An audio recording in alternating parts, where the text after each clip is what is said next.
Assalamualaikum warahmatullahi wabarakatuh. Nama saya Eka Suci Wulandari, mahasiswa semester 4 STEMAS Wonogiri. Di sini saya akan berbagi materi sedikit mengenai keseimbangan ISLM dengan pendekatan ekonomi Islam.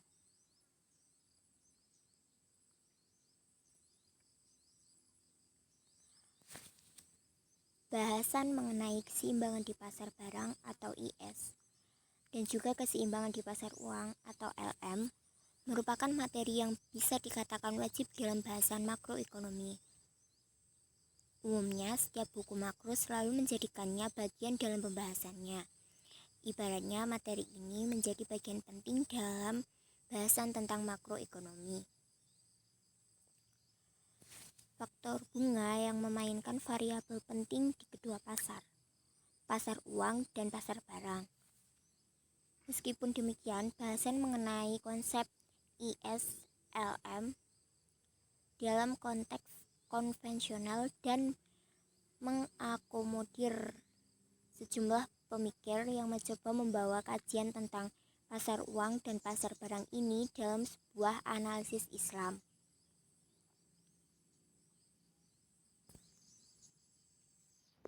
Yang pertama, keseimbangan pasar barang dan kurva IS.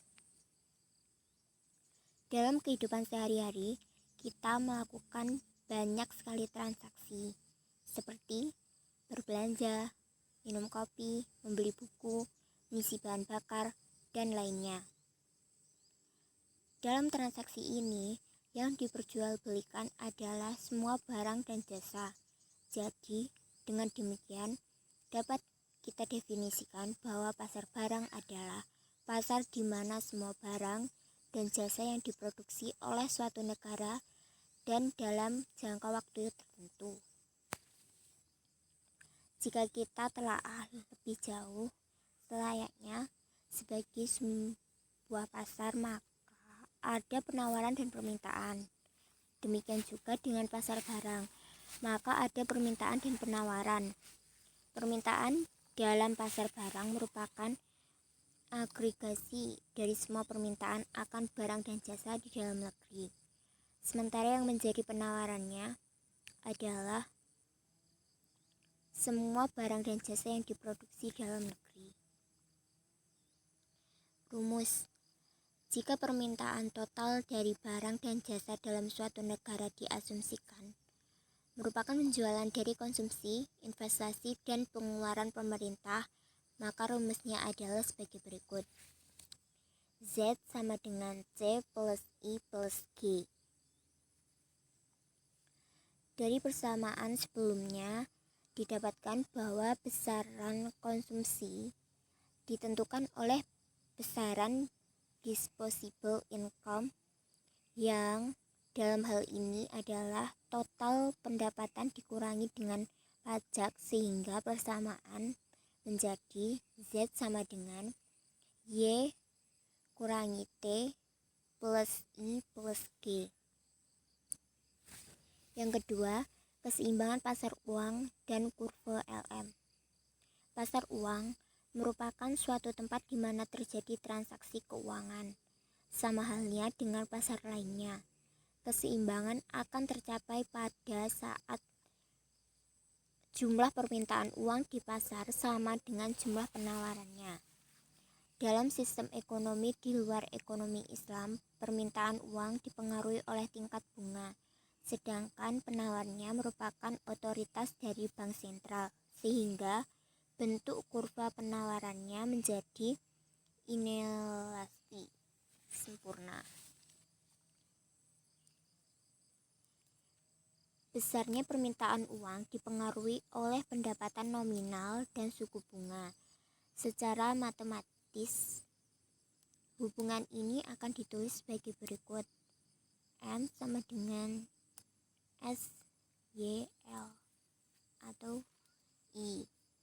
Berdasarkan hubungan ini dinyatakan bahwa kenaikan pendapatan akan meningkatkan permintaan uang nominal, sedangkan kenaikan suku bunga akan menurunkan permintaan uang. Jika hubungan dalam bentuk nominal ini akan dirubah dalam bentuk real, maka M per P sama dengan Y kali L sama atau I. Dari persamaan ini diketahui bahwa permintaan uang real akan dipengaruhi oleh pendapatan real dan tingkat bunga. Perbedaan antara uang nominal dan uang real akan terlihat dari daya belinya.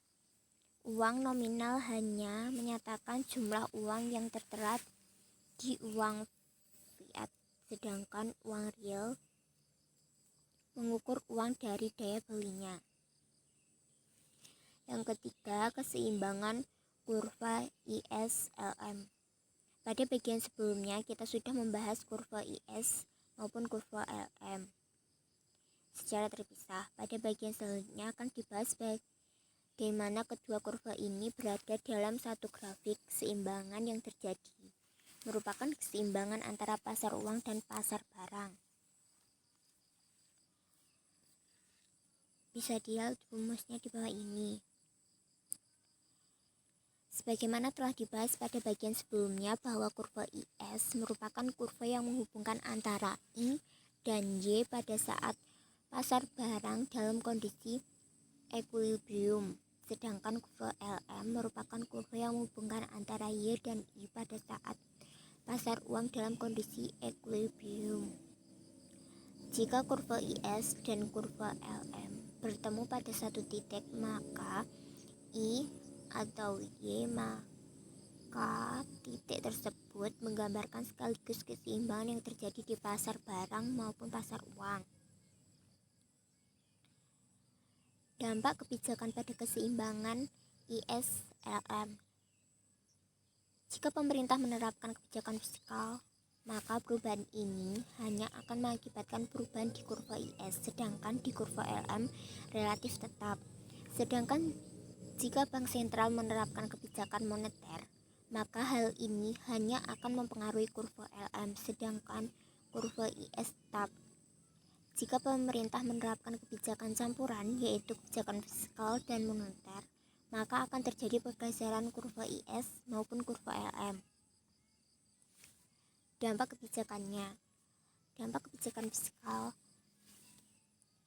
adalah perubahan pengeluaran pemerintah dapat ditinjau dari dua perspektif, yaitu peningkatan pengeluaran pemerintah atau penurunan pengeluaran pemerintah. Tetapi kedua-duanya berdampak pada pergeseran kurva keseimbangan pasar barang atau IS. Jika pengeluaran pemerintah mengalami kenaikan, maka kurva IS bergeser ke atas. Dampak kebijakan moneter. Kebijakan moneter biasanya terkait dengan kebijakan jumlah uang yang beredar yang dilakukan oleh otoritas moneter yang dalam hal ini bank sentral. Adanya kebijakan dalam bidang moneter berdampak pada pergeseran kurva LM. Hal ini dapat dijelaskan dengan menggunakan dua pendekatan, yaitu pertama, jika jumlah uang beredar meningkat, yang kedua, jika jumlah uang beredar menurun. Keseimbangan pasar barang dan pasar uang dalam perspektif Islam. Telah dibahas bagaimana keseimbangan perekonomian dalam ekonomi konvensional diturunkan dari keseimbangan kurva IS yang menggambarkan keseimbangan di pasar barang dan kurva LM yang mempresentasikan keseimbangan di pasar uang. Model keseimbangan yang barang dan pasar yang akan dijelaskan di bagian ini adalah model yang dibangunkan. Model ini berangkat dari kerangka ISLM konvensional, suatu jabatan untuk menentukan model pendapatan ke pertumbuhan ekonomi. Kerangka ISLM dalam hal ini digunakan untuk menelaah fungsi investasi dan permintaan uang dalam sebuah perekonomian. Bagian lebih awal dibahas adalah konsep pasar dalam Islam, dan selanjutnya dibahas bagaimana konsep pasar uang dalam Islam. Pasar barang dalam perspektif Islam. Kalau kita telah pasar barang dalam pemikiran konvensional, komponen-komponen penyusunnya antara lain yaitu konsumsi atau C, investasi atau I, dan pengeluaran pemerintah atau G. Jika secara matematis hubungan ini dapat ditulis sebagai berikut. Kurva IS dibagi Y sama dengan C dikali Y min T, atau Y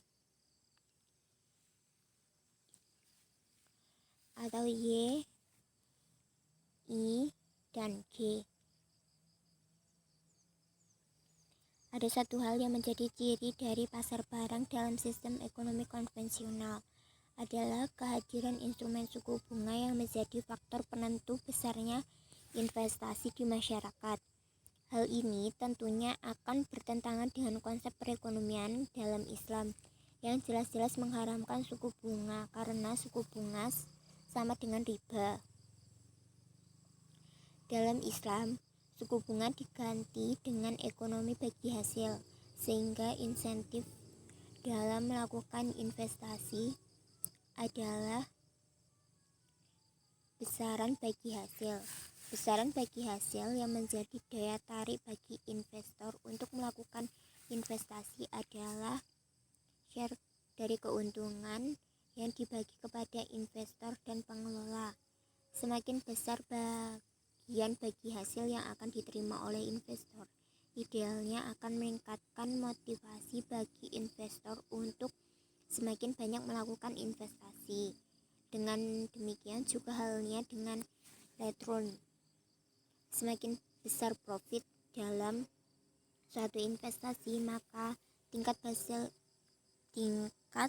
bagi hasil akan semakin tinggi. Permintaan investasi di pasar barang akan sangat dipengaruhi oleh ketersediaan sumber daya yang dapat mendukung kegiatan investasi, besaran keuntungan yang akan didapat dari usaha, ketersediaan modal, dan juga adanya bagian dari sumber daya manusia yang memiliki kemauan dan kemampuan kewirausahaan dengan mempertimbangkan tingkat keuntungan dan besaran risiko tertentu. Permintaan uang dalam perspektif Islam. Permintaan uang dalam suatu sistem perekonomian yang islami akan dipengaruhi oleh motif seorang muslim dalam memegang uang. Menurut Midwelly, ada dua motif utama seorang muslim dalam memegang uang, yaitu yang pertama motivasi transaksi, yang kedua motivasi berjaga-jaga. Motivasi berjaga-jaga meskipun dibenarkan namun tidak berlebihan dari perkiraan biaya transaksi yang mungkin akan muncul, atau dengan kata lain untuk berjaga-jaga hanya dibenarkan dengan jumlah terbatas. Terbatasnya jumlah uang untuk berjaga-jaga ini tidak lepas dari kepercayaan seorang muslim akan janji Allah di Al-Quran bahwa Allah akan menjamin rezeki mereka. Bahkan dalam suatu hadis dikatakan bahwa Rasulullah tidak bisa tidur jika terdapat uang dipar di kantongnya.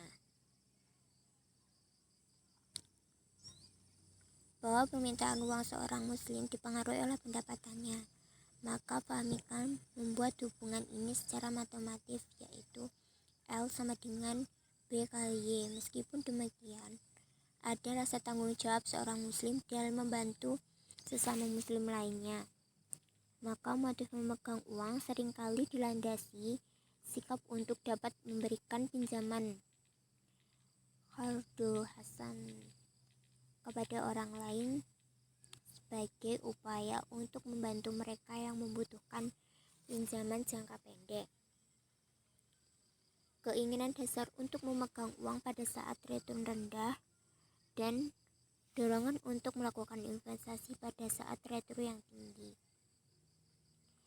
Fahmikan menambahkan bahwa dalam Islam terdapat suatu institusi pengendali dari permintaan uang yang spekulatif, yaitu zakat. Dengan adanya zakat, maka akan memperkuat motif memegang uang untuk motif altruistik.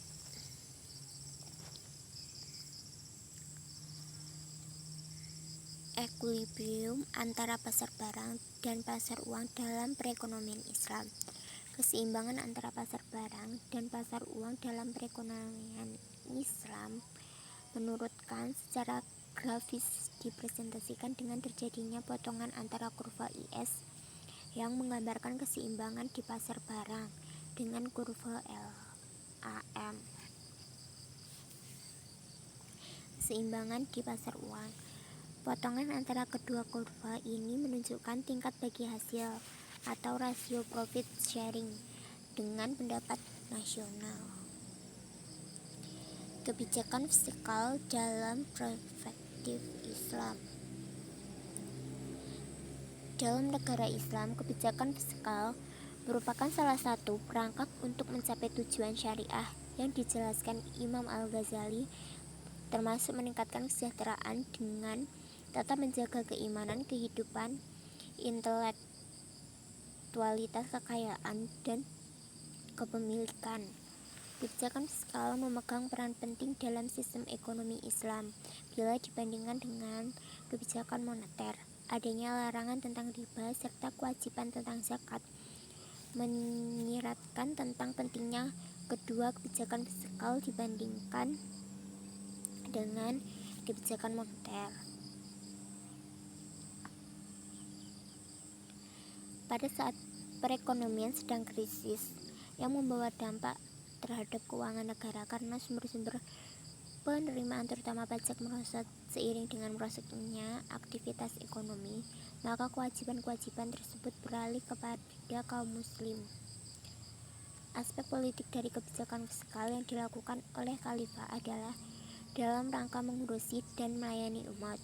Berdasarkan kajian fakta persoalan ekonomi secara mendalam, terungkap bahwa hakikat permasalahan ekonomi terletak pada bagaimana distribusi harta dan jasa di tengah-tengah masyarakat, sehingga titik berat pemecahan permasalahan ekonomi adalah bagaimana menciptakan suatu mekanisme distribusi yang adil.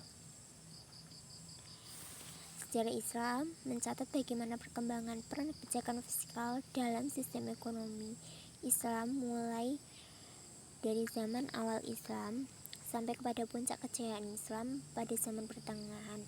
Setelah zaman pertengahan, seiring dengan kemunduran dalam pemerintahan Islam yang ada pada waktu itu, maka kebijakan fiskal Islam tersebut sedikit demi sedikit dimulai ditinggalkan dan diganti dengan kebijakan fiskal lainnya dari sistem ekonomi yang sekarang kita kenal dengan nama sistem ekonomi konvensional. Kebijakan fiskal masa Rasulullah. Segala kegiatan yang dilakukan Rasulullah dalam awal masa pemerintahan dilakukan berdasarkan keikhlasan sebagai bagian kegiatan dari kegiatan dakwah yang ada. Pada masa Rasulullah juga sudah terdapat jizyah, yaitu pajak yang dibayar oleh orang non-muslim khususnya ahli kitab untuk jaminan perlindungan jiwa, properti, ibadah, bebas dari nilai-nilai, dan tidak wajib militer. Berdasarkan jizyah, 1 dinar per tahun untuk orang dewasa yang mampu membayarnya. Tujuan utamanya adalah kebersamaan dalam menanggung beban negara yang bertugas memberikan perlindungan, keamanan, dan tempat tinggal bagi mereka, dan juga sebagai dorongan kepada kaum kafir untuk masuk Islam. Jizyah merupakan hak Allah yang diberikan kepada kaum muslimin dari orang-orang kafir sebagai tanda tunduknya mereka kepada Islam. Pihak yang wajib membayar jizyah adalah para ahli kitab, yaitu orang-orang Yahudi dan Nasrani yang bukan ahli kitab seperti orang-orang Majusi, Hindu, Buddha, dan komunis yang telah menjadi warga negara Islam. Jizyah tidak wajib atas wanita, anak-anak, dan orang gila. Jizyah akan berhenti dipungut oleh negara jika orang kafir tersebut telah masuk Islam. Kebijaksanaan fiskal masa setelah Rasulullah SAW.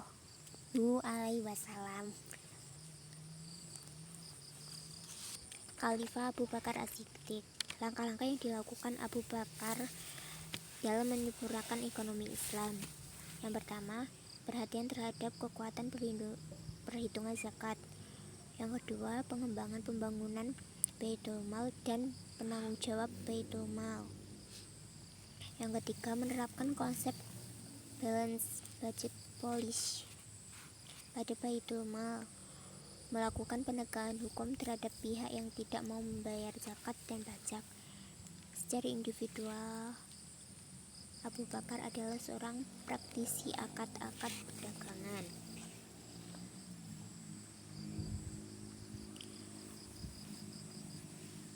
Yang kedua, Khalifah Umar bin Khattab. Kontribusi yang diberikan Umar untuk mengembangkan ekonomi Islam: yang pertama, reorganisasi Baitul Mal dengan mendirikan Dewan Islam yang pertama yang disebut dengan Al-Dewan, atau sebuah kantor yang ditunjukkan untuk membayar tunjangan-tunjangan angkatan perang dan pensiun dan tunjangan-tunjangan lain. Yang kedua, pemerintah bertanggung jawab terhadap pemenuhan kebutuhan makanan dan pakaian kepada warga negaranya. Yang ketiga, diversifikasi terhadap objek zakat. Yang keempat, pengembangan usaha atau pajak. Yang kelima, undang-undang perubahan pemilikan tanah. Yang keenam, pengelompokan pendapatan negara dalam 4 bagian. Yang ketiga, Khalifah Utsman bin Affan. Hal yang dilakukan Utsman selama 6 tahun kepemimpinannya: yang pertama, pembangunan perairan. Yang kedua, pembentukan organisasi kepolisian untuk menjaga keamanan perdagangan. Yang ketiga, pembangunan gedung pengadilan guna penegakan hukum. Yang keempat, kebijakan pembagian lahan luas milik Raja Persia kepada individu, dan hasilnya mengalami peningkatan bila dibandingkan pada masa Umar dari 9 juta menjadi 50 dirham. Yang kelima, selama 6 tahun terakhir dari pemerintahan Utsman, situasi politik negara sangat kacau. Yang keempat, Khalifah Ali bin Abi Thalib. Beberapa perubahan kebijaksanaan yang dilakukan pada masa Khalifah Ali antara lain: yang pertama, pendistribusian seluruh pendapatan yang ada pada Baitul Mal, berbeda dengan Umar yang menyisihkan uang cadangan. Yang kedua, pengeluaran angkatan laut dihilangkan.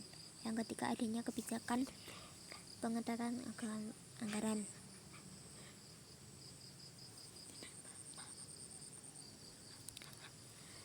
Kebijakan moneter dalam perspektif Islam.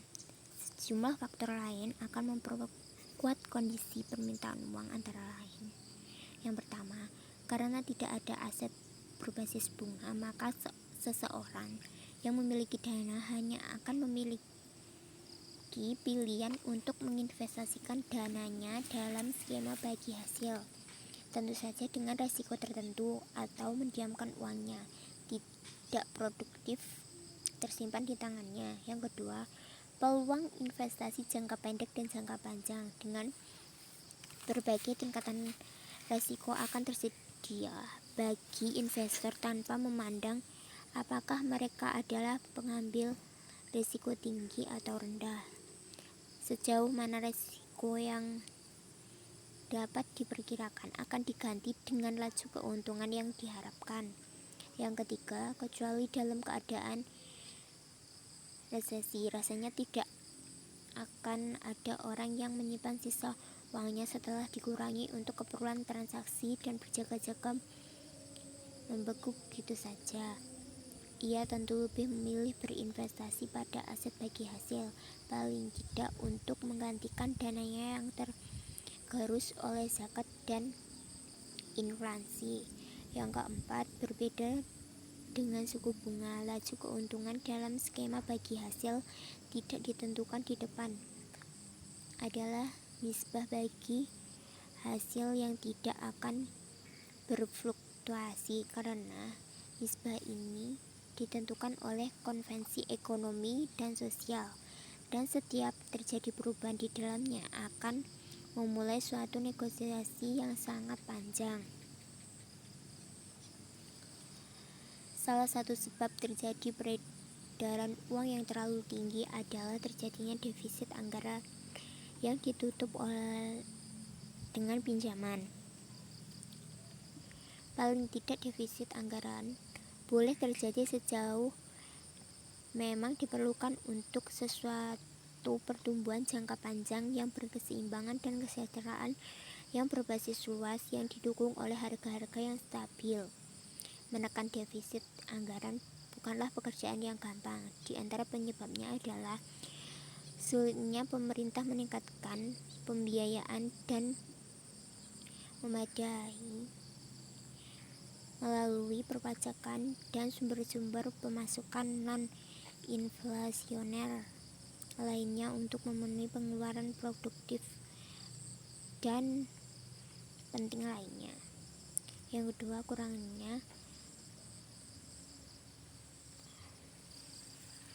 kedua, kurangnya ketersediaan pemerintah untuk mereduksi secara substansial pengeluaran negara yang mubazir dan tidak produktif. Sekian, terima kasih. Ada kurang lebihnya saya mohon maaf. Assalamualaikum warahmatullahi wabarakatuh.